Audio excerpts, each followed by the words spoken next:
What's up, everybody? I can speak again! Yes, after all this time, my mouth has finally stopped having a hissy fit over the fact that I took its wisdom teeth privileges away, which means we're gonna pick up right where we left off. And as I recall, we were having a discussion about various aspects of creating a good video game. So let's not waste any time and drop right into the discussion I promised we were gonna have so many weeks ago, a discussion on character design. Enjoy. When studying how to make a good video game character, I think there's a lot of value in looking at the difference between Western RPGs and Japanese RPGs. Western RPGs like Skyrim, Mass Effect, and Fallout usually put you in the shoes of someone who essentially has no story. And not yet, anyway. See, filling in that blank slate is typically your job, because those games understand how many people enjoy that kind of freedom, that very American concept of being in total control of every aspect of your destiny, of being able to go out and create whatever kind of story you like for yourself and the world around you. As you might have guessed from our need to separate the two into different categories, however, JRPGs are different. They put you in the shoes of someone who already has a story, and a good one at that. Someone who has a past, a personality, dreams, hopes, desires, and ambitions that you didn't have to work for to see come to fruition. And in the hands of a good writer, that can be just as, if not even more, enticing. These are two completely opposite approaches to character writing, and neither one is inherently better by itself. Not until you try taking the type of game you want to build into consideration does one start to shine above the other, and that's what we're here to talk about today. What are the benefits of each method, and more importantly, how can they benefit you? Let's discuss the Western approach first. How do you make a good character when you're essentially handing all the tools to your player? Think of this in terms of any other aspect of gameplay. In a turn-based game, every move is precious and has lasting ramifications for the next few rounds, but you're not making them as quickly. Character creation in Western RPGs is no different. Just make every choice matter. Let's look at one of the most obvious choices in that situation. Are you a boy or a girl? Doesn't matter. Does it need to matter? Or is it just a matter of personal preference? Do you feel it would be more productive to spend the time needed to implement a choice like that into other parts of the game? These are all questions you're gonna have to answer as a developer, and a lot of it is based on A, the overall goal of what you're trying to inspire in the people who play your game, and B, the world you're trying to create around that protagonist. Maybe someone playing as a rogue doesn't get a lot of respect from the normal folk because of their profession. Maybe there's a stigma about orcs in this world, and some people treat them differently than they would a human or an elf. And the crazy thing is, you don't need to do it too often either. Depending on how big your game is, all you might need is that one NPC that makes mention of it, and the player immediately feels vindicated. It rewards their chosen path with acknowledgement, and it makes them wonder what would have been different if they had chosen something else, even if it's only one little line.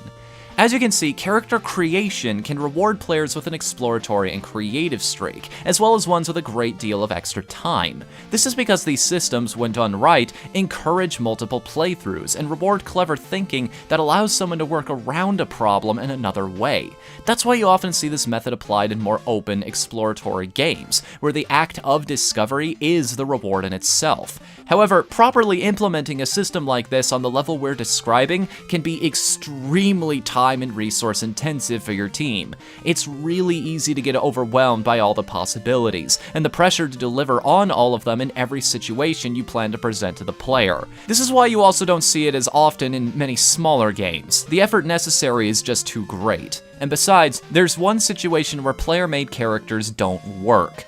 Some stories could only happen to certain characters. They require a very specific set of circumstances involving a very specific set of people who would react to it in a certain way. And again, in the right hands, this could be incredibly powerful. Final Fantasy VII would have been a much different game had you been able to replace Cloud or Barrett with whoever you wanted. Parasite Eve only elicits the response it does because of who Aya Bray is, and the situation her character is put in.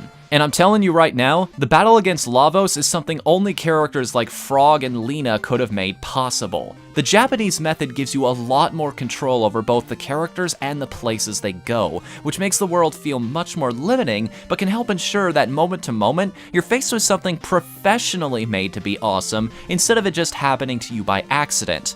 But again, this requires you know exactly what you're doing if you want to pull it off. If you take from your player the sense of control that makes this medium so appealing in the first place, you better offer them something amazing in exchange. You've got to cover all the bases for them. The highs, the lows, humor, drama, profound set pieces, and fantastic environments, and personalities so vibrant and alive that it leaves you not wanting for anything more out of your chosen party.